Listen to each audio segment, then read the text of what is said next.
That smoke out from both sides. Quickly getting out across the map. Yeah. So Earthshaker against Monkey King, you said not too bad for the Earthshaker. Is it still a Monkey win? Is this a mechanical outplay lane? I would say it's Monkey favored, but not by a big margin. You know, some people may say, oh, it's a melee versus Monkey, it's auto win, but no, it's really not like that. I would say maybe it's like a 60-40, like Monkey is slightly favored, or maybe 55 even. But yeah, it's overall a lane that Monkey should be happy with, but Shaker doesn't get really bullied by any means. Lycan starting out, scouting for observer wards. Any vision there? Comes around the corner, Earthshaker waiting for him. TA just waiting here. They throw a tip at him. That always feels awkward. You're sitting there in meld and you get tipped. It's like, do they know? Why would they tip me? What's happening? Those wolves have a lot of vision, by the way. The Lycan wolves. I don't know if they did see the TA go in was there, but it definitely seemed like they know what's up. Stepping forward. Schofield. Ooh. Looks like Tomato decided to back off from it and then go back in. Yuma stepped into this, has to Earthshock level 1 to get to high ground. But still giving chase a little bit here. And they're going to cut him off, or attempt to anyway. Oh, no, he has stop to him from going straight to lane. He's got to run around, and that is painful. Yeah, that's a big concession, because now he's going to be late to the first creep wave. He's actually going to use his TP to get there. That's already minus 100 gold. Does not feel nice. It's just that one little thing, right? The angle of approach there from the Beastmaster made sure that the Ursa had to go and divert. That's half a second of thinking and moving from Beastmaster, causing a 10-second detour for the Ursa. Exactly. Now, a good understanding by Pakas as well. We're talking about how he's, non-offlane player, but he definitely understands the power spike of, I'm a Beastmaster. You have to run for me. This is no news to him. And then Hellscream on this Morphling. Big strength. Gets his sentry down. Looks like it's going to get dewarded pretty quickly by King Jungles. So we will have access to that small camp. Yeah. I guess the support Morphling came back into fashion as well after the innate buff, the accumulation thing where he gets extra stats. I wonder if that plays a part, like how much he's going to skill up his different abilities. I think you still max both your adaptive and your waveform though on support morph. You need the mobility, you need the spam ability of the adaptive. So I don't think it shouldn't play a big part. And it's not like you're ever shifting from agi to strength, right? You're always on strength and very rarely wanting to quickly shift to agi. Pretty much, yeah. The attribute shift is probably gonna stay level 1. You don't really need multiple points in that as a support morphling. What you need is just your abilities to be as strong as possible, since you're going to get that CDR. So far, powerful lanes across the board here from Shopify Rebellion. TA, the top farmer, 13-1, just bursting through Whisper with these hits. Earthshaker and Beastmaster both having good times, which comes as a little surprise, honestly. Looking at the draft here, Ursa, Monkey King, these lane-dominating heroes are struggling early on.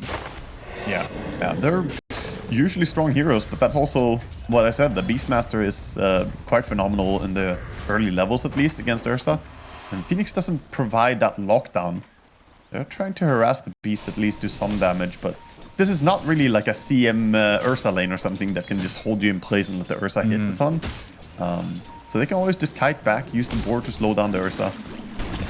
And that's where you considered maybe, lane swapping after the draft, if they wanted to put Shadow Shaman with the Ursa, Phoenix down bottom. Yeah, I would have liked to see it from the start, actually. I think that Phoenix would have done better against TA. I think that Rasta pairs better with the Ursa. So I understand that this is the standard way to lane it, but I do think it was maybe worth swapping it out here. We'll see how they can make it work, though. And mid lane, 9-7 Monkey King. Geopage, 11-5, slightly ahead on last hits, behind in denies. Pretty close lane between the two of them. Yeah, lane... Can be difficult to go for runes though as the Earthshaker. Might need some help, especially around 4-minute, 6-minute runes to get them if Monkey King chases him through the river, right? For sure. Bottom lane, we see an attempt with the Shackle on TA's life. Damage, Refraction comes back up, 10 Wand and a Lotus to play with. Meld strikes one of the wolves, but a second one tries to get in front, body block not coming, so they can't kill him off. Scam now can heal the TA back up to continue laning.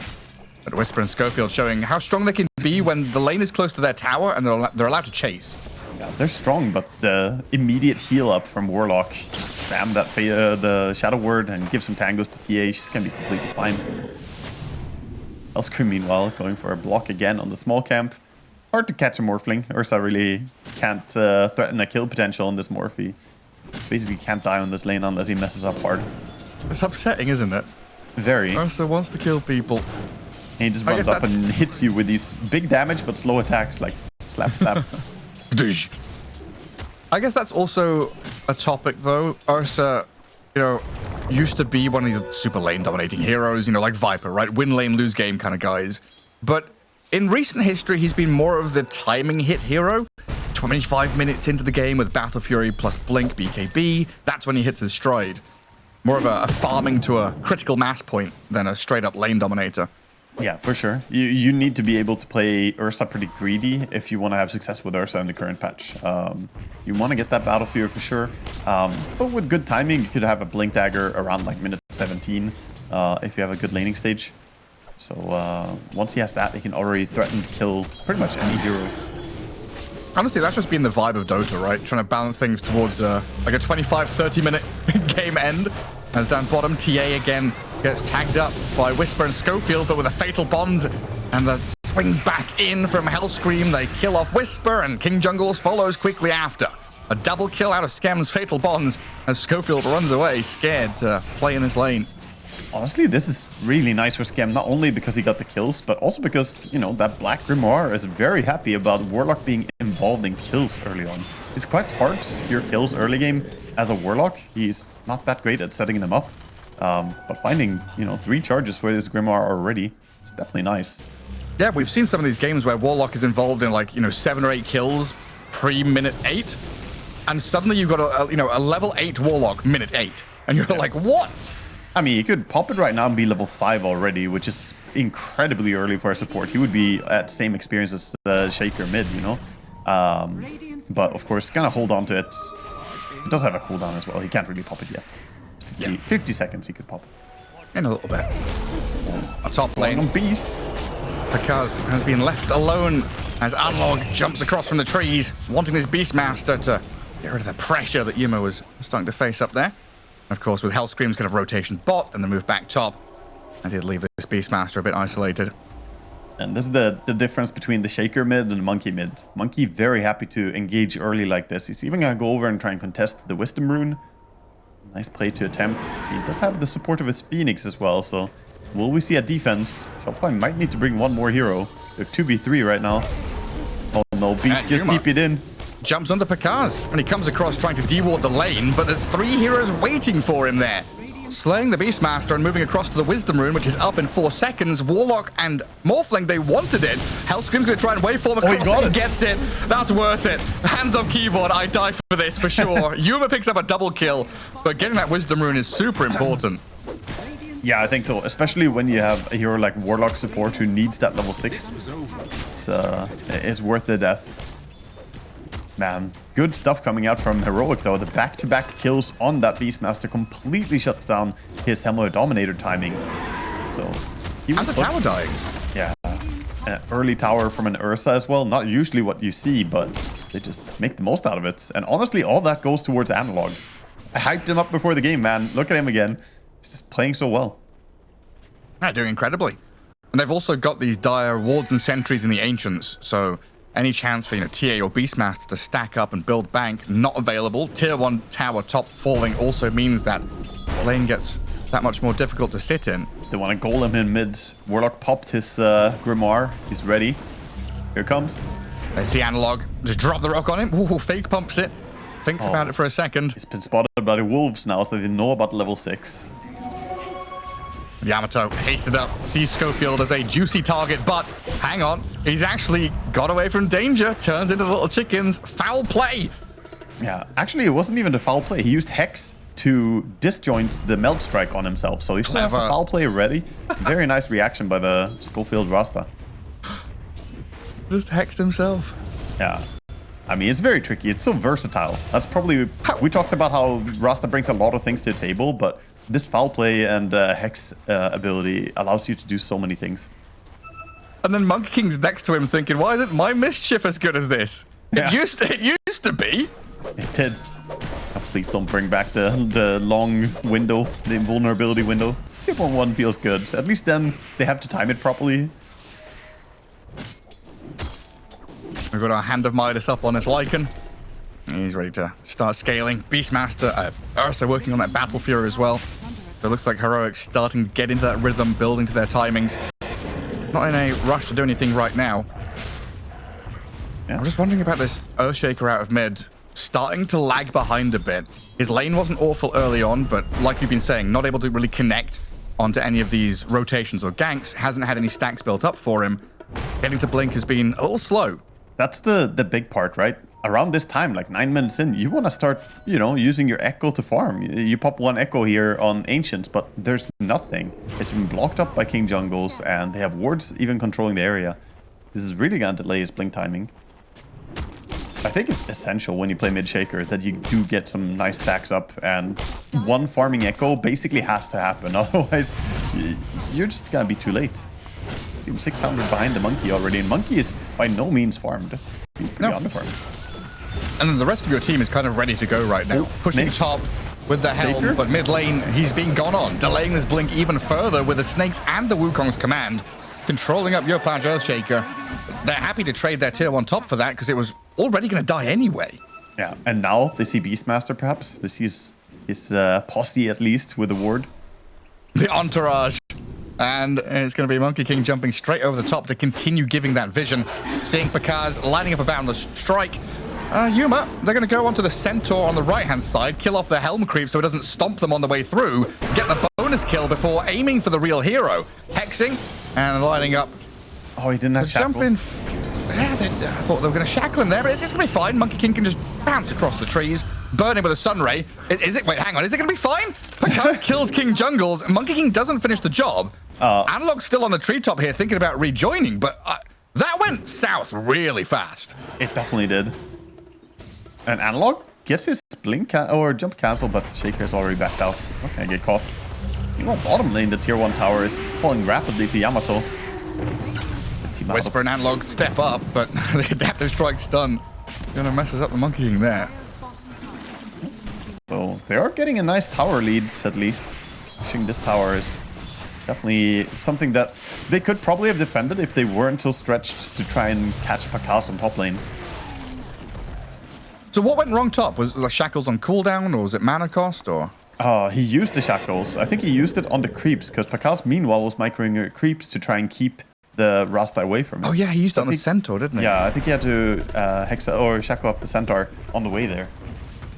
Rough. A little bit awkward, by the way, for the Beastmaster not to have a single point in the wild axis with the Monkey jumping on trees all around him non-stop. Like one single point and maybe you can catch that Monkey. Well, dive in from King Jungle's going to try and defend this mid-tier one, as it really has been Shopify moving from objective to objective, clearing them out whenever they want to. Kind of grouping up as 5 here, looking for this big team fight around the green lights they've got. Chaotic Offering, Echo Slam, and the Roar all ready. Yeah, Echo Slam ready, but still 400 gold to go. 12 minutes into the game, and Shaker has yet to make a single real move. It is tough. We talk about how, you know, you need to be very active, mid lane needs to be active, and this game we've seen the Monkey King just get involved in everything, whereas the Shaker is still building his item. Once he has it, though, he'll come online for sure. Because it is pretty even across all of these heroes. You know, Ursa, TA, pretty similar. Beastmaster with a Lycan. The gap between Monkey and Earthshaker, and honestly, Shadow Shaman and Morphling, there's a bit of a gap being built up there as well, is where this minor net worth lead is for Heroic right now. Yeah. Shadow Shaman drops the snakes down bottom, running at the TA as well. He doesn't have anyone with him, but he's just pretending. All right, Schofield. He doesn't fall for it, though. Tomato's like, yeah, I'm not falling for this nonsense. Does get the tower, though. He does, but he feeds away the entire set of wards plus himself. And now, you know, with him dead and no ulti, this gives a timing window for Shopify. So, not really what you would call worth. He probably says worth, but, you know, is it, though? What is it? There's 10 Serpent Wards. They're all worth like 20 or 30 gold, right? So it's like 250 gold? Yeah, it's like an extra hero kill, essentially. It gives roughly the same gold as killing him at this point. And then the immediate smoke up from Shopify as well. Get a kill. They're all in position here. You kind of forced to react to this Shadow Shaman, so you've brought numbers. Try and get some usage out of your ultis, and of course contest the Wisdom Rune at the same time. Might be a nasty surprise for the Shadow Shaman as he rounds that corner and sees the Earthshaker blink on him. He does hex himself again, but this time Schofield, even with the foul play, is going to get right-clicked down and blood grenaded. And I love seeing players hold blood grenades for this Shadow Shaman even late into the game. Yeah, it's very common. It's just such a nuisance to kill him afterwards. Yopaj ends up being the one to actually get the kill. So that's going to be really good for him, getting himself a kill and taking the Wisdom Rune. Spoke about how this Shaker kind of needs to catch up a little bit. That will definitely help him put on the right track. I sure will. Meanwhile, we'll see if the Ursa decides to go for Blink or if he's going to go for that Sanshasha he has queued up first as well. He hasn't purchased any component yet, kind of holding off on it. I do think Blink first is better.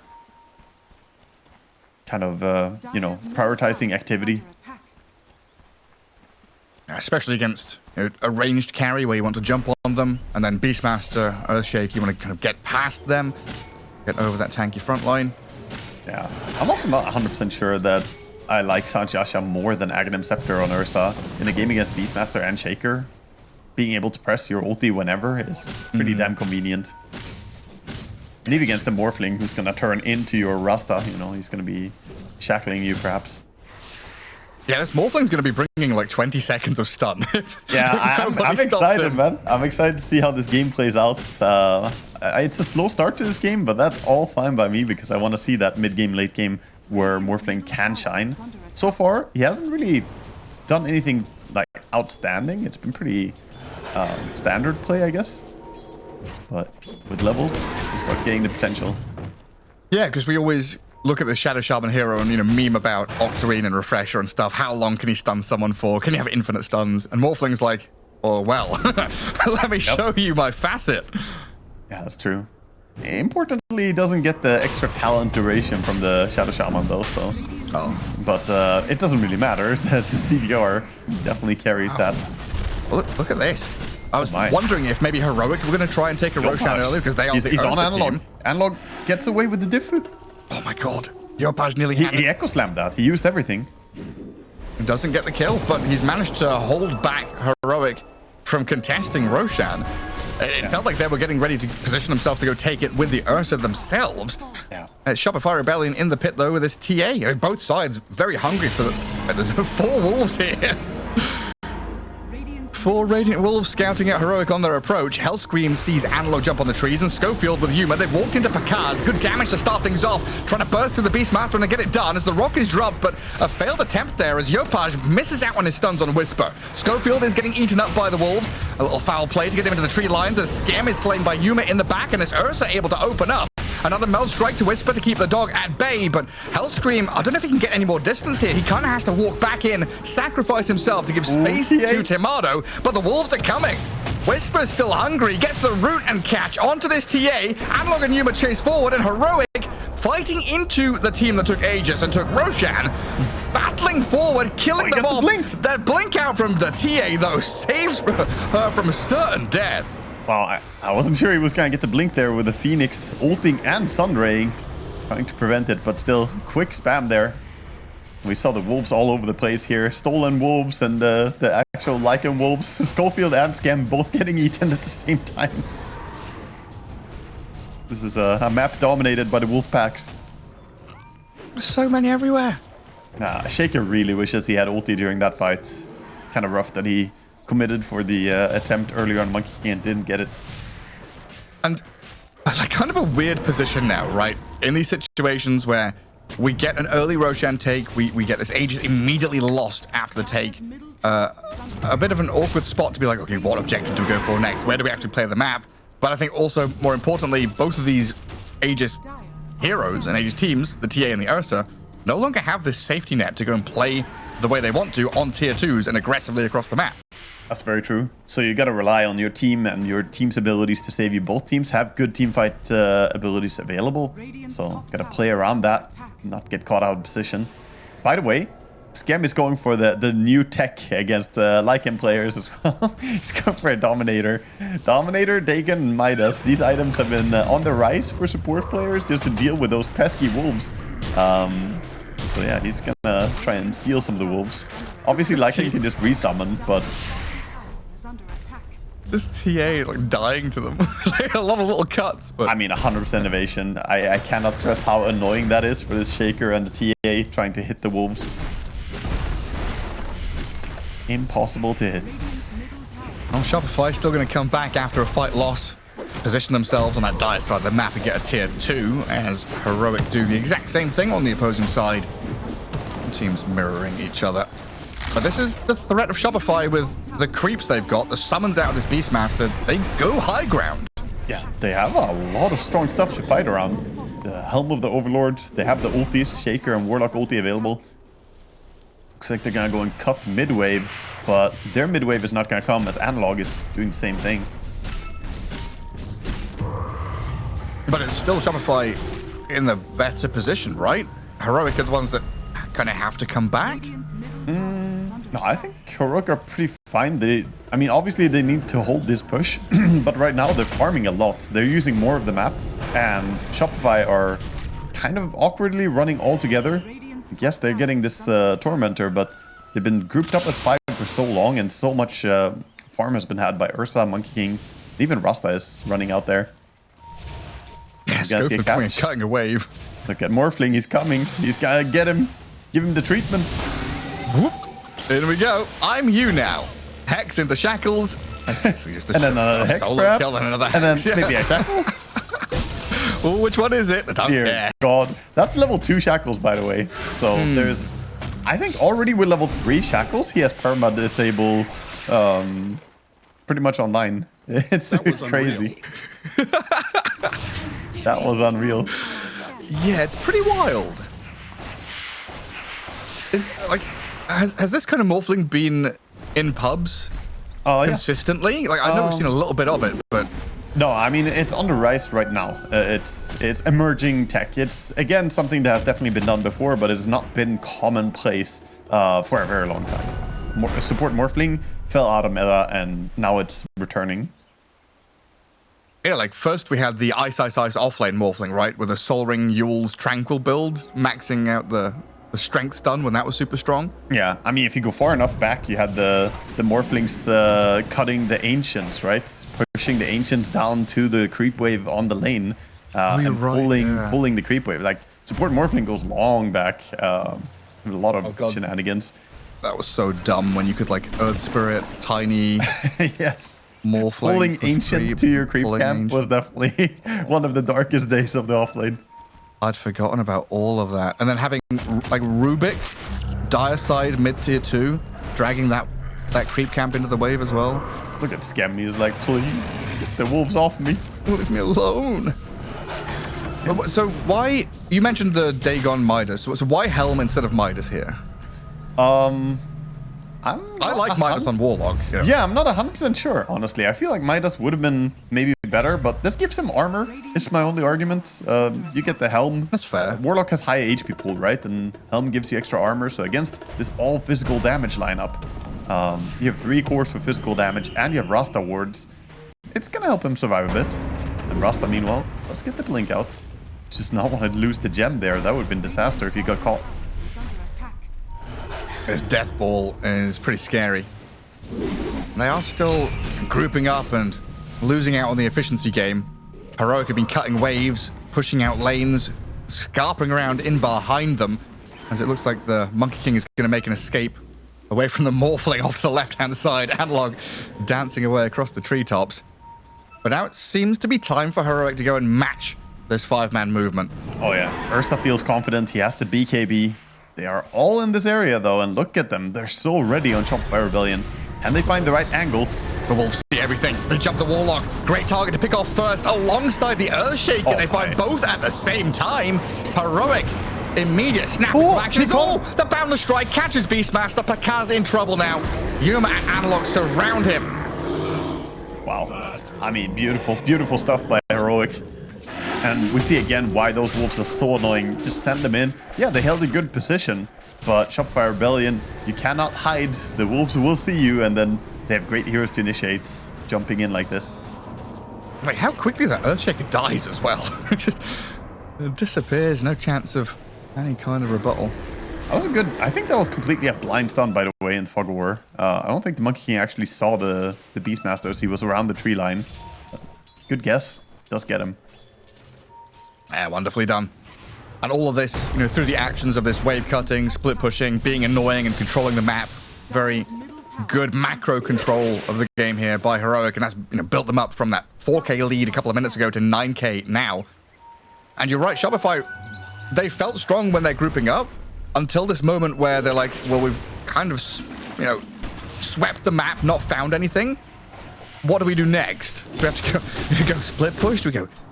this is the trouble with Roshan being dead. They don't have this clear objective to go and take. Yeah, I mean, the big story is that both Shaker and Beastmaster are pretty underfarmed. Beastmaster, I can understand because he was focused so much, right? There were so many rotations to shut down Pakaz early game. We saw the big dive under tier 2 even. But the Shaker has just not been able to recover this game. He's been in 1 kill in 25 minutes. He has not been farming stacks. This is just very, very underfarmed Yopaj. I kind of struggle to think of the last time I saw Yopaj have this bad of a game. Yeah. Well, he's usually popping off. It's been very hard for him. He is about to finish the Aghanim Scepter, so that's going to be a huge Pyro Spike, but normally this would hit much earlier. So it is finally time for him to be able to jump around more freely and have that mobility in the fight. Scamming Hellscream sat behind the Templar Assassin as she tries to push out that mid-tier 2. Yeah, Yopaj finishing off the Aghanim Scepter. Beastmaster with a blink, so a couple more maneuverability tools there for Shopify Rebellion to play with. And then they can sit a little deeper in these fights, not get completely caught out by the wolves as they were in the previous one. Yeah, they do have great mobility on everyone except Warlock now on the side of Shopify, so maybe they can get in there, get the important kills. It's kind of tricky to say how they should take the fights though. Going on Ursa can be really hard. If he gets ulti out or BKB out, then that could basically be a trap. And Lycan is always sitting so far back. Only his wolves are being sent in. I think ultimately the answer is going to have to be either burst the Monkey King or bring down the supports first. Killing the Rasta. This has been a great game of cat and mouse, where Shopify have kind of been the cat chasing Heroic around. And Heroic, this little mouse, you know, scarpering, pushing, split pushing, cutting waves, jumping over trees, are suddenly revealing themselves as like a transformer. And now they're a dog, or they're a T-Rex, right?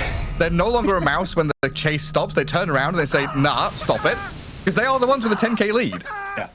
Yeah, they have been playing the map really actively. Like I said, they have always been out there farming, getting stuff done, whereas Shopify a little bit more have been grouped as 5, running around in a very slow and encumbered way. So I think Heroic are just finding themselves with much more farm because of this. Ursa is pretty much non-stop in auto-attacking creeps. And he has Aghanim Scepter now as well. Yeah. So this Ursa, he's about to hit level 18 in just a bit. Then he will be so hard to deal with. 18 seconds cooldown ulti. Then we get out of the awkward portion of the game where there's been no Roshan for a long time. Yeah. He's about to spawn now, and of course the TA team will know as they head themselves up to that top left corner of the map. A heroic maneuver to position themselves there as well. I think I just saw the Shadow Shaman pick up a Shadow Blade. So we've got an Invis Schofield Shadow Shaman. Hopefully now Morphling can't turn into him. Yeah, sending the wolves over. Shadow Blade is a funny approach here. Curious to see what he uses it for. You know, I mean, it's mostly a longer duration in this, right? Rasta, Glimmer Cape is great. And we talk about how Glimmer is so hyped. I might have to go back to that point. It's now angling. This is very reminiscent of the previous fights. The wolves going in, providing the vision. They see the Warlock. Yeah, they jump straight on the TA. Schofield with Yuma and that Supernova on top of Tomato, trying to burn it down with the Sun Ray, and they get it. King Jungles finds the kill, and Scam in trouble as well. Shopify trying to get out of here with a roar on the Shadow Shaman. They'll turn, try to slice into Schofield, but he's glimmered up, healed up, turns, and now controls the Morphling up. Hellscream, the Sun Ray, gonna burn him down, and 3 quick kills to the good for Heroic outside the Roche pit. giving them a great position here as Yopaj is the one to die elsewhere as Morphling does slip away. Yeah, again, it's so difficult to hold your position, holding your ground when they have these great initiation heroes on the side of Heroic, jumping in with the Ursa, jumping in with the Monkey King, and the Wolves. Again, I like these Wolves, man. They should not have as much night vision as they do. Because I said they're on the Warlock, they can see the Warlock. Yeah, but the Wolves also see insanely far. So they can see the TA on the low ground down there. And Hellscream still being gone on here by Analog, who finds a bonus kill over near the Tormentor. I was going to say, you were right. It's like reminiscent of that previous fight, but I was going to say at least this time Shopify have these additional mobility tools, the blinks and the Aghanims, stuff to get that distance so they could sit deeper. And they did. They sat on the gate. They sat a little further back. But you're still right. It doesn't matter when the Wolves see you. I think the problem is this. That's twice that they get gone on when they're not in smoke, trying to hold a position against a team with Lycan. They can't fight like this. They need to be the ones to strike first, Like, that's been the recent sort of terminology shift in Dota. The lingo has updated a lot to attack first. Attacking first is really important. Be the ones to initiate the fight. And they haven't been that. They've just been sitting ducks, and it doesn't really work here. So. Yeah, like we used to talk about defender's advantage, right? Like holding your high ground. It still exists. Buying back, playing around towers, but having that attacker's advantage is super important as well. We used to say play through vision, right? You play around your wards. Something that Team Spirit showed us, in their first TI win is those high ground wards where they will sit for a minute doing nothing, just waiting for this moment to play around vision, and that's how important it is. It's so true. Defender's advantage is a huge thing, but the biggest component of defender's advantage is usually that the enemy don't know your positions. They can't see, and they have to walk in. But in the open field, that is all nullified by these Wolves. You're not hidden. You're not defending. You're just prey. The spies in our ranks. Yeah. And honestly, it feels like they must have more. They need to get a gem. Like, Warlock finally got the Dominator. He's queued up the gem. But unlike the side of Heroic, who purchased the gem, 8 minutes, 10 minutes ago, they still don't have one. I think it's... Now TA up at top. They turn on the Shadow Shaman and kill Schofield. Shackling up the Monkey King as well. Analog being run out by Pakaz and Hellscream. Hang on a second, he's being cut down. Analog jumps to his Boundless Strike, and away he goes. Ursa's on the way behind, but he's been spotted by the Shaker, who cuts off the path. Fisher blocked. As Whisper shackled up by Hellscream, but this looks like the Morphling giving his life over to allow the rest of them to TP. Yeah, he's gonna go down, so... In the end, minor victories, I guess, for Shopify.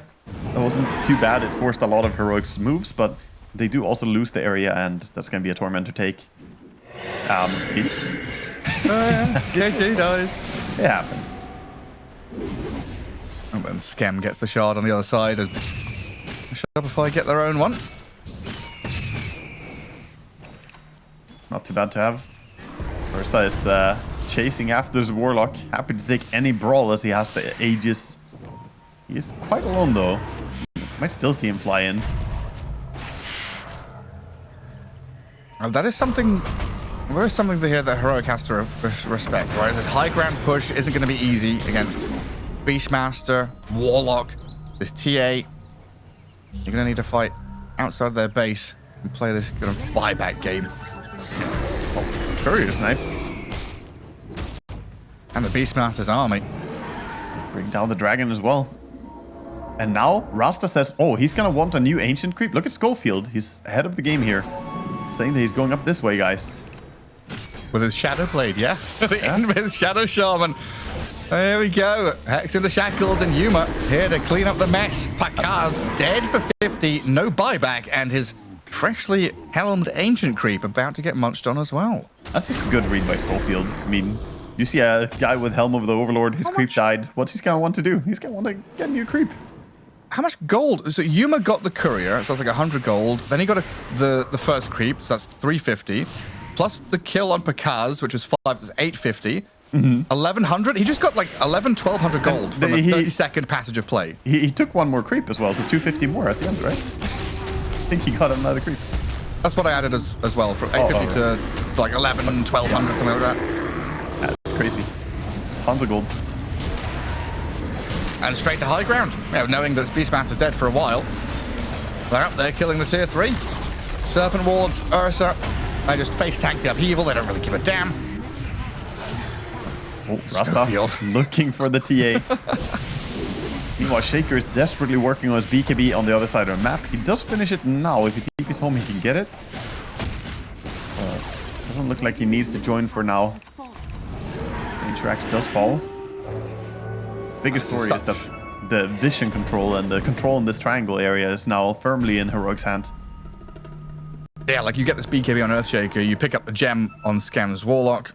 You bought a smoke as well, so it feels like they want to get out their base and go and do something, but the angles of approach are just not there. Oh. And in the meantime, you've got Yuma all the wolf fight. The Ursa.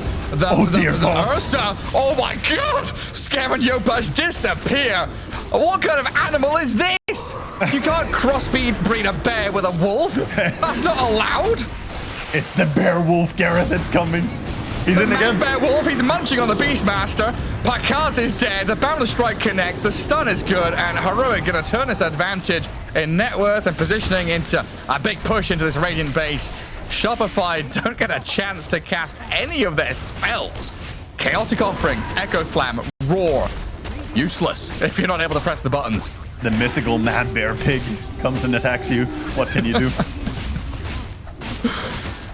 Rasta has wards in 5 seconds as well. Mid lane is about to fall. No buyback on either of these cores, so maybe they can defend bottom with Shaker respawning, but it doesn't even look like Heroic are giving them the chance. Discipline play, back out, reset. Understanding that they have a massive advantage now. No need to stress themselves. Yeah, we need to give this Ursa a pig pole, right? This is a desperation smoke right here. If they run into Ursa, though, we can just press this enrage. Scan turns red, but yeah. Like, it was already desperate when they were in their base. You know, the gem BKB smoke, it was meant to go and do something. And then they just got walked at by Heroic. I'm gonna be honest, I did not expect the Ursa to kill the Warlock in 2 hits. He just crit twice and he died. Yeah. Here comes the wrapper. Helm or not. I see Pakaz doing. Yeah, straight in, bashed up, Abyssal Blade stunned. Serpent Ward dropped further north as they try and connect on a bonus hero. Earthshaker and TA kind of stepping up, wanting to play aggressively, but they've whiffed out on their spells. Golem dropped here on Analog, but the TA is already just dying to Whisper and Yuma. Easy as you like, a triple kill for the Ursa, and GG called. Heroic. Incredible timing hit here through some of these very hard-hitting heroes. I mean, they play. See how it pans out, though. Game 2 between Heroic and Shopify Rebellion here, as Heroic did take that Game 1 victory. This is around the middle of the table for Group A. Shopify started today 6-2. Ooh. Heroic at 4-4. Whisper, he went with the pack leader. Yeah, exactly. Same as the Observer. I was looking down the facets here, so not going for the Alpha Wolves. Very interesting. So why? I mean, I'm not 100% sure, to be honest, because I feel like there's still the danger. If can't Night Stalker just eat your dominated creep during nighttime as well? I think. So I'm a little bit worried. At least I think that works, unless it's been changed. With a shard, yeah. Yeah. Because you can target Ancients during nighttime, and I don't think it matters if it's a player-controlled Ancient. Huh. So I would say it's a bit... yeah, I don't really understand fully why he wants to go for him with a Dominator into this Lycan. It seems concerning to me. Yeah, it's like one of these situations where, you know, if you were a Beastmaster, you'd be like, okay, screw it, I'm going Aghanim Scepter. But I guess on the Lycan, he has to kind of pick his poison one way or the other. Yeah, another added bit of value for this Night Stalker pick. Good way of kind of dealing with the Lycan. Ricky with the attempted steal on the Bounty Rune there does not get it, and having Trickster trade level 1 is a little bit of a liability compared to having Blink Strike. Blink Strike gives you very nice bonus damage, and you can go on people, whereas Trickster trade, it doesn't really do much in laning stage, like level 1. See what we can do with it. Maybe he can snipe couriers with it, you know? Maybe that's the plan. He just wants to go and hit those couriers. He's fake pumping it. He's like, I'm going to get some use out of this spell. I'll just dance around with it. He tried to kill the range creep, but the Ursa tanked it instead. Yep. And then the deny as well. Fatal Bonds already on this wave, so a bit of early damage there. Try and get themselves to level 2 that little bit faster. And then continue playing aggressively through this Ursa Warlock lane. So, yeah, good, strong start from Heroic as expected down bottom, which should lead to this Ricky thinking about dragging waves and manipulating lanes as best he can just to get something. He's already pulling, and unlike some Clockwork or something that can contest the pull really well, Warlock, he's a very strong laner, but he does not stop this shenanigan business very easily. Does it hurt much, the fact it's Night Stalker and nighttime? Like, do you want to be playing more aggressively and forward, or is it okay that they're using this I think they're just to get what they can? They're happy to get 50-50 on this lane because, again, they're the ones with a slightly weaker lane, in my opinion. So if they pull the creep wave like this, they deny a creep wave, Ursa denies a creep wave. That's an okay trade. Because the alternative is basically just losing the lane, I think. 2 melees against Warlock or Ursa is not going to have a good time. But once they get boots, I think the time is going to be boots on Night Stalker, and he can start going in and out a bit more, play aggressively. But yeah, here you see exactly why they don't want to lane. Fatal bonds and a few hits, it hurts, man. And that's not even bonds onto both heroes. That's just creep wave and one hero. Or chipping away enough at Pakaz. Yeah, 8 and 5 on the Ursa. Night Stalker 4 and 4. While up at top lane, Lycan is also having a pretty good time. 11-3. While Yamato 10 and 2 on that Terrorblade. He's finding his farm. Oh, aggressive jump by Skem. He commits for this. Yes, be careful. But the Wolves and the turnaround from Whisper, they get the kill on the Zeus, and it looks like Whisper's fine here to juke through the trees, get around onto the Yamato TB, take him down as well. And he died before he got the kill as well, so Terrorblade not able to get the experience for himself. That is really, really bad for them. That was with Metamorphosis. This is supposed to be when they are strong, but I think it was a little bit premature attempt to go in there. Skem underestimating the damage he would take by jumping in. It was the Schofield blood. I thought it was the Zeus throwing it. I was like, this is a sure kill. But Schofield's blood grenade actually helped so much there. Yeah. He wasn't really in range to use anything else, but at least throwing the grenade from far. And a great start for them. Heroic gonna be very happy with this. Yeah, both side lanes are kind of dominating early days. And then mid lane, where a lot of focus was on this Tiny in the draft, the ability to play through him actively. That's a good career snipe from Hellscream. Boots gone. But a lot on the plate for the Tiny. You said Yopaj is gonna pick up a lot of the pieces here. Yeah. Use all that vision, get the jumps. So his blink timing, it is really important. It's gonna be very important. So far, lane is kind of going as expected. Both of them are getting pretty decent farm. A few denies here and there, but overall, rather expected matchup. Shaker is slightly favored in this. That's why they snap pick the Shaker into the Tiny. But once you get a few levels in toss, we're again gonna see Tiny just farm without a problem.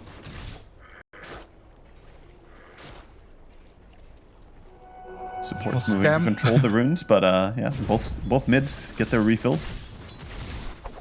Just imagine Skem in this game. After game 1 with the Alpha Wolves, and now, well, hang on, the Wolves are actually looking to snipe the courier. But he's got these little wolves chasing him, he's still running away scared. Ow. It's never a fun time. Never a fun time dealing with the wolves coming at you like this. Even though they're not alpha wolves anymore, they're still quite strong. Yuma with that heal on himself. Not too bothered with Shopify. But the Zeus, him a few spells until the Zeus comes in, adds that additional bit of damage. The Fatal Bonds are still there on Hellscream and Pakaz. But it looks like Clockwork's TP comes too little too late. Yeah, not really in time to get anything done here. Has to be careful not to get into vision of Night Stalker as well. He's trying to set up for Ursa respawn. So look at Clockwork. He's hiding, waiting for the Ursa setup. Can they find this kill though? That's a fast Night Stalker. He's basically twice as fast, it feels like, compared to the poor Clockwork. Oh, he's so speedy. Feels it coming. Goes and farms a small camp even. Attempt on mids. Both the supports kind of hanging around, but full HP Shaker. And kind of what they did to Yopaj in game 1. Try and shut down his Earthshaker, delay his Blink Dagger as much as possible, send both supports, and then body block with Yopaj Tiny. very nicely done. But now with the turnaround, Bonds, Nade, and Heal, Analog with a Fisher lines it up to turn around on all three of them. Can he take them all down with the Fatal Bonds going? They lose Analog's Earthshaker. King Jungles can still chip away at Hellscream with another hit and a Shadow Word on him. And the Bonds kill off down. At least the Ricky. The Zeus is on, what, 30 health? That was so close. And also Shaker got his level 6, but he missed just 30 mana to get the ulti out. Or he could have lived with that. That could have been even more disastrous for Shopify. So Heroic off to a very strong start. The Arcane Rune. Come on then. Yeah. Just standing there. King Jungle securing it. Even gonna get some drinks for his troubles from Analog.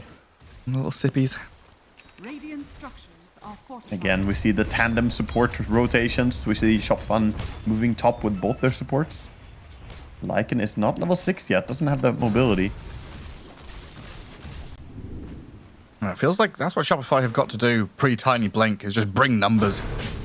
A lot of these heroes kind of not good individually or in pairs. They need trios, and they'll use the 3 to get on top of Whisper up top. He's about to die to the Metamorphosis TB hits.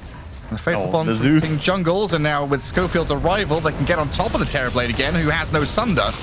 And they'll lose Scam to King Jungles. Schofield finds the Yamato Terrorblade. Wisdom Rune spawning, fished up and grabbed the double Wisdom Rune for Heroic. Win after win after win.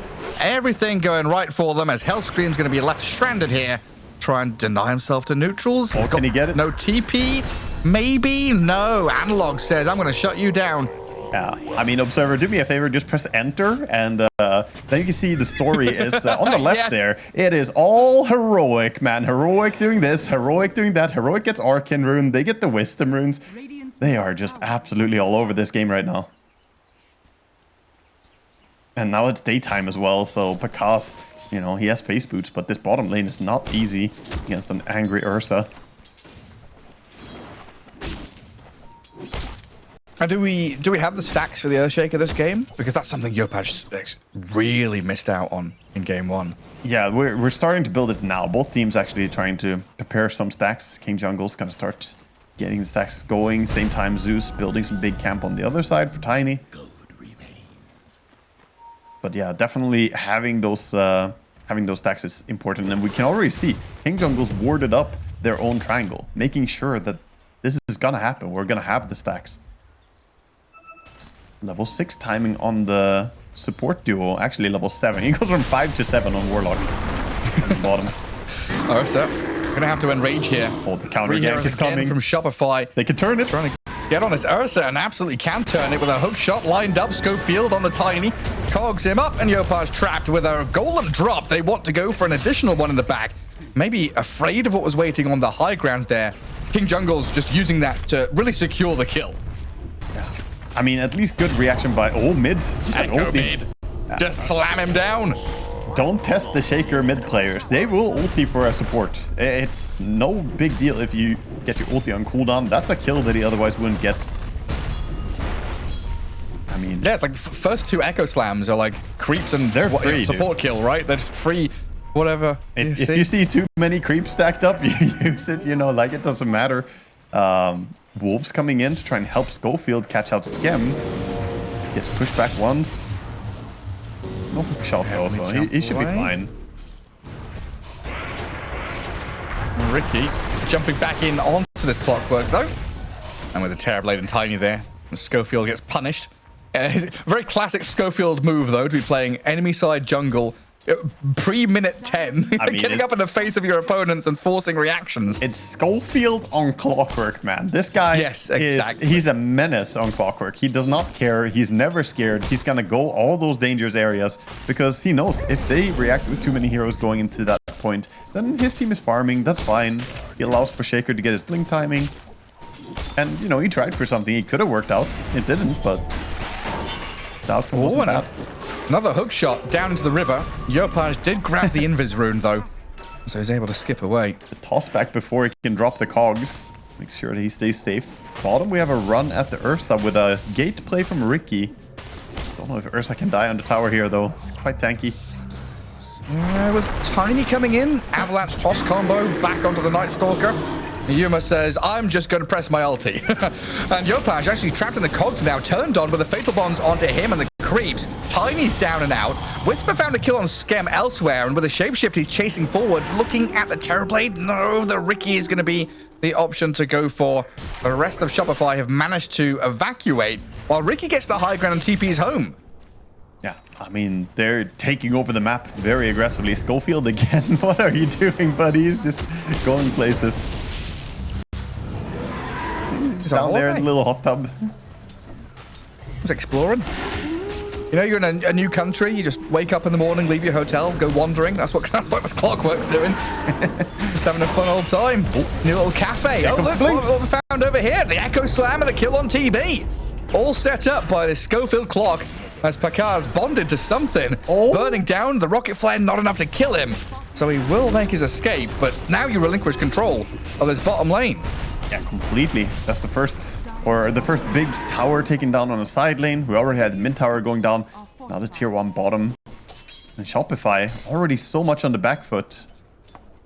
And again, it's going to be difficult playing into those Lycan Wolves, always scouting you. We can even see him dewarding some sentries right now, just being annoying for the Zeus, making sure that their camp stays blocked.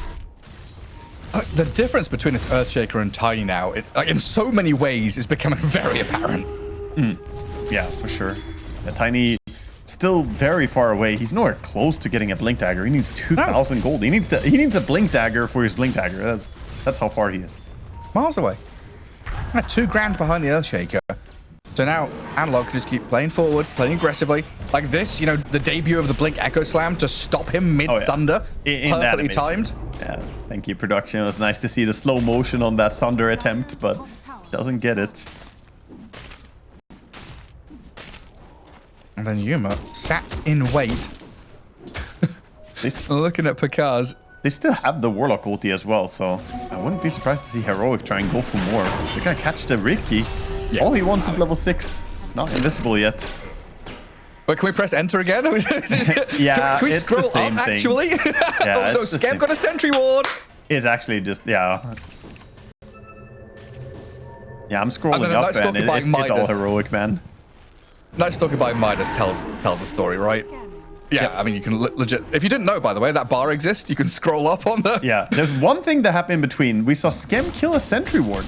That's the dire victory right there. That's what they got, while all these other things happened. They got 1 sentry, man.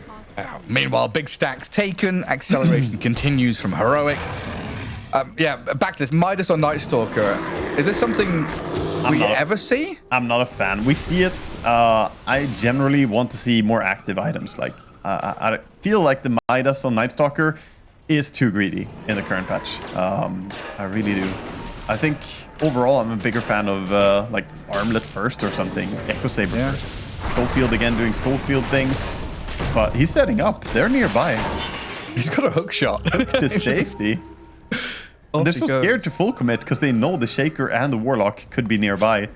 So he's allowed to get away with this. I wish there was like an easy way to go back and find like random stats for stuff, because I've just had a thought of I bet that Schofield's rate of hooking allies to escape is much higher than... Oh, Blink Echo may just kill ya. Nice Stalker's out of here. I bet that Schofield's escape rate with hookshot is higher than any other clock player. Because he always finds himself in these like aggressive positions, and like 30% of the time he's hooking to creeps or allies to run away. That's true, actually, yeah. Almost makes you wish that he could use the other facet, the one that gives you CDR when you hook on an ally, but it's still bad. It's like still this is just a way better facet. Being able to catch people with the expanded armature from so far away makes all the difference to clock. I do wish the Spider-Man facet gets buffed, you know, it could be so fun hooking around. Should give him spider legs. Yeah. Give him that new. Give us all spider legs. I want it back. New season. Yeah, I think it was him yesterday playing against the Pango. I don't know if you saw that clip where he was cogs cancelling the Pango roll-up several times. Oh, yeah. By bouncing the cogs on him. Yeah, he's very good with it. Anyway, though, the vision given to the Tiny, allowing them to get on top of this Warlock with the Riki and take him down. So Yopaj, money in the pocket, quite a bit of it, as King Jungle's had a bit of a streak.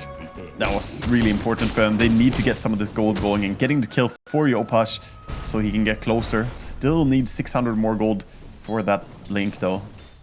He's trying to be as efficient as he can jungling up, but he's still far behind as the Shaker is only 1,000 gold away from Aghanim Scepter. What did we have? Like 25, 26 minute Aghanim Scepter in the previous game? This is going to be way ahead of that. Yeah, quite a bit. Like I said, Analog, man, he's been playing like a monster lately. He's just such a good mid player. He used to be, he's you know, known just as kind of cheesy mid player, you know, play the lone druid and stuff, but he can play anything now. And Yopaj, chaotic offering dropped on their heads. Skim the collateral damage as that big old damage spills while Yuma up at top. Yeah, no reveal. So this ain't fair, Gareth. They're playing 5v7 right now. They got the golem running around. They got the helm overlord creep. They got 2 extra heroes. They've got Aegis on Earthshaker. That's 8. Yeah, true. No bonus one there. And the wolves have to count for at least a half. Meanwhile, Ursa going right for Heroic. Ursa just takes down the tier 2 tower. No defense being mounted. Dire's top tower is under attack. And this is the thing, right? It comes back to the big question of what do your heroes do on Shopify when Tiny doesn't have Blink? Yeah. And it feels like they've found, you know, good situations scraping the bottom of the barrel, but making moves on their own is going to be so hard. Yeah, it's very tough. Again, though, how much of it goes back to greed? Midas Night Stalker was not what I had on the menu for this Ricky TB already greedy lineup. Like, is he going Midas Shard? Because he's got to start eating these ancients, you right? have to buy Shard. Shard is a given. That's why I think Midas is greedy, because Shard is a must-buy on Night Stalker. There's no way you're passing that up. Oh no, TB gets echoed. He's dead. Quick vision there. Good night. Talked about vision for the Shopify Rebellion lineup, but the Lycan Wolves and the Rockets, more than enough for this. Shay could find his jumps too. Well, what did you expect? This game's out of hand. 12k lead, 17 to 6. It's all crumbling right now. We're still holding Aegis on the Earthshaker for a bit. Yeah, skyrocketing graphs there for Heroic. Also, then they're pretty comfortable just to come back and sweep through the rest of the map to keep their farm going. Timaro also seems uncertain what to do in this situation because he's holding 2.8k gold on Terrorblade. And, you know, he bought Yasha, bought the belt towards the Sanche Yasha, but then he's just holding gold for a butterfly, as we see Night Stalker. I mean, it feels like they're just trying to farm wherever they can, but there's absolutely no safe space on the map. I mean, it's the curse of Midas, right? He's been given his golden touch. Maybe he touched himself a bit too much, and now he's turned himself to gold, which is why Heroic are coming to kill him to claim him. Yeah, it might be. Oh, this is a huge pick-off, though. That is massive. Yeah, that is a really nice tiny find. blink. It allows them to do something. Yeah. Now they can actually play through Yopaj. Finally have an item to play around. Did take him a while to get to the point of being active, but the 2 supports and the Tiny do get a nice pick-off.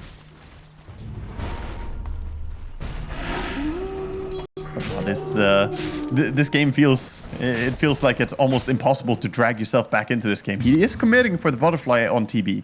But the Eagle Song. This is a very low HP build though.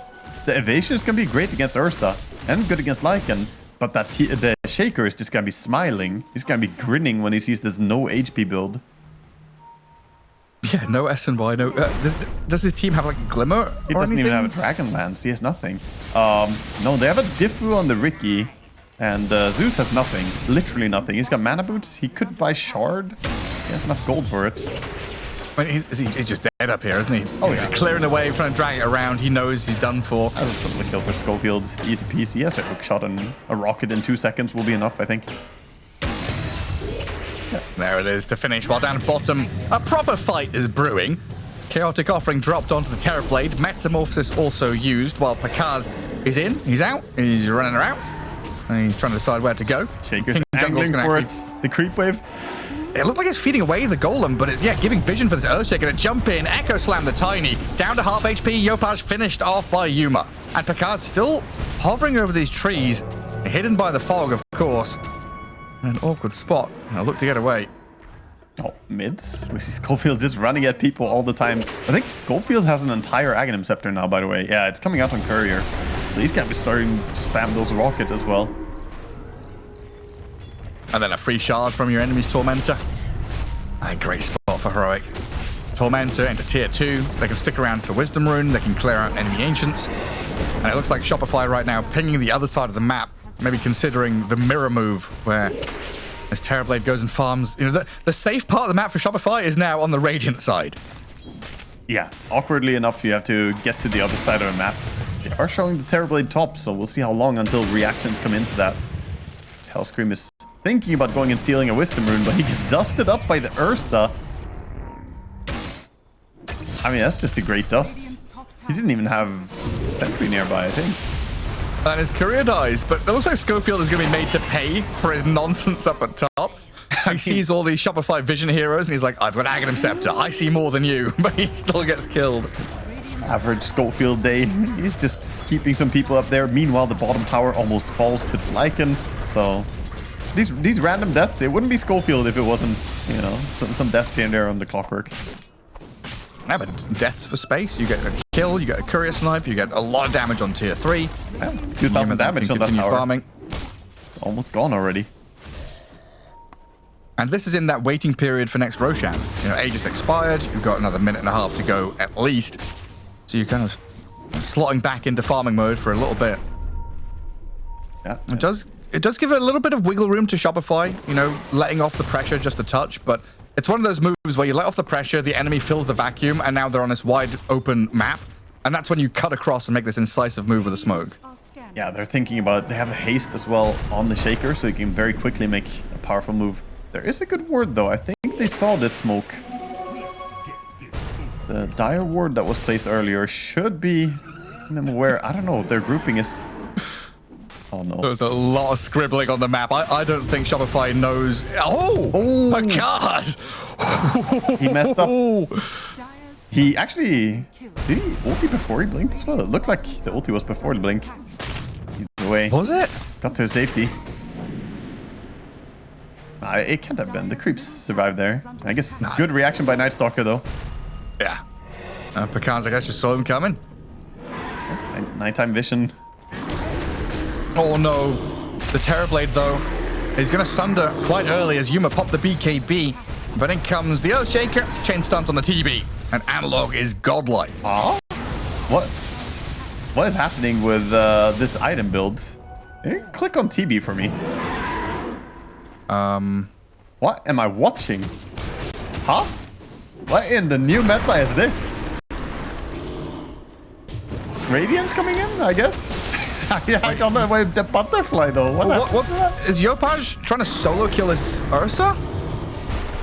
I mean, he had Ricky nearby. He was hoping. He was hoping, but what in the... I'm so confused what TB is doing, dude. What are you cooking, brother? This has to be the squishiest build you could possibly come up with, by the way. Yasha into Eagle Song into Sacred Relic. Yeah. What possesses you to want to play with no HP in this game? I don't... those takeaway shops where you're browsing some, delivery website and you're like, oh, I could go with some Indian food or some Mexican food, and you're browsing. It's like, oh, this place looks good. And you see that they serve pizza and doner and Turkish and, curry. And you're like, well, if you're doing all of these, I know you're not good at any of them. You're just trying to cover all bases. That's what this build is. It's the most cursed build I've seen, Gareth. I'm not sure what's happening. I think he regretted the decision of the butterfly, which, I questioned it the moment he went for it, saying that the butterfly, he's just gonna die to Shaker ulti. But this is not the solution, is it? I guess he wants to cancel blinks with Radiance burn, is the only explanation I can feel here. Some mischance, some blink cancels, but oh dear God, this is not it, man. Or it's the old school, we're losing, we need to roleplay as Naga Siren build? Yeah, sure. I mean, if he does get the Radiance and the Butterfly, then he will be immortal until they have MKB. Sadly, the Ursa is already buying MKB. He sees a Relic and an Eagle Song. He's probably like, okay. And bottom lane, Earthshaker, doesn't get the full combo onto Picard, who now blinks away to safety. Analog a couple of whiffs there on this Night Stalker. Yeah, bit of a miss by Shaker, definitely holding his nuke a bit too much. And then Whisper.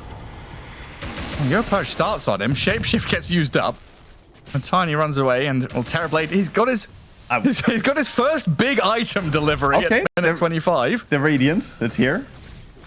The Radiance and the Eagle Song.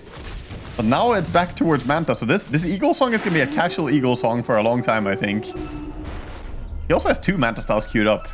Do it. Do it, Tomato. Buy both those manta styles. This is going down the cursed territory, man. Are scanning. So then what's the belt for? I mean, he was going SNY. He changed his mind. There's been a lot of changing his mind. I think he changed his mind quite a few times in this game. But it's the accessories that brings the outfit together. You know, it's that the signature belt. I mean, yeah, you got a little belt hanging out of the backpack. Looks nice. All right, Stalker mid onto the clockwork, but that is a pretty tanky Schofield. It does get brought down as they bring the numbers, but now Yuma swings back onto the tiny. Ursa forces Yopash to disengage and run away. Now, Heroic not going to be able to get any trade there.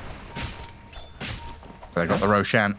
That's what was most important. I mean, it's still good. They get a kill, and they're positioning for the top tower push. So, realizing that the push is coming in from Heroic, we see Shopify Rebellion doing the only right thing and going top. And now with TPs on cooldown as well, because the TP reacted mid after Roche. So there's no TP on Warlock, no TP on Lycan, and no TP on Ursa. They could commit to pushing here if they realize this. And they've got Wolf Bite as well. Uh-oh. This game has been... There's no time to look at the Zeus. He just disappeared. He's spotted, yeah. He's just insta-dead. Meanwhile, Ursa goes into the enemy base and pick up a new TP scroll. Oh, he gets tossed in, though. Tossed back into Fountain, though. And Rage and BKB. He's also got Aegis, don't forget, so a second life is available. Yuma apparently going to survive, though, even getting chucked back into the well. Oh, no, TB got cancelled. Schofield cancelled his TP, so Terrorblade is running across the map trying to get there. He's late to the he's being defense. pinged out as well. They know where he is. They saw him under vision. Uh-oh. Shaker is very fast. They're going to see him now. He's under a ward. Running straight towards him. And Tomato, he's got to know that he's being eyed up here. The pings. Tomato, Terrorblade. Can he get the range? Get back into the tree line, hide in the fog. No, it's not happening. Analog. Evasion. Vision. Sunder turn around, not even coming either. Did you see that? That was beautiful. He even used the BKB in anticipation. Of course, they got the kill anyway, so it doesn't matter. But if he did Sunder, it still wouldn't have taken the HP away from the Shaker. Man, things are just going from bad to worse for Shopify. And they do have that Wolf Bite ready on Lycan as well. Bite up the Ursa if they need to. Have a repeat of last game. We should have gotten those lifeboats, man, when we saw Ricky TB together. I mean, yeah. The moment they went Midas on Night Stalker, man, I'm like, damn it, I should have. Shoulda, woulda, coulda. Should have bailed out on this one.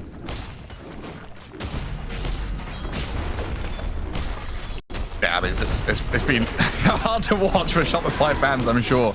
This series has been very straightforward for Heroic. Yeah, it's been really easy. Heroic again going in. Placars very low and sniped by Schofield and his rocket flares. Look at the damage. Ricky just loses all his HP to these rockets. And then you've got Wolf Bite. Yeah, the double wolves coming in with a chaotic offering dropped on the Terrorblade, being bonked around inside the cogs, dead for 50 seconds. Yuma chasing on the Hellscream with a few swipes of the claws. Ricky is down and out. GG called. Nowhere is safe. I mean, this was just a class difference, to be honest. Heroic played so much better in this game. That was a mauling. That was a mauling indeed.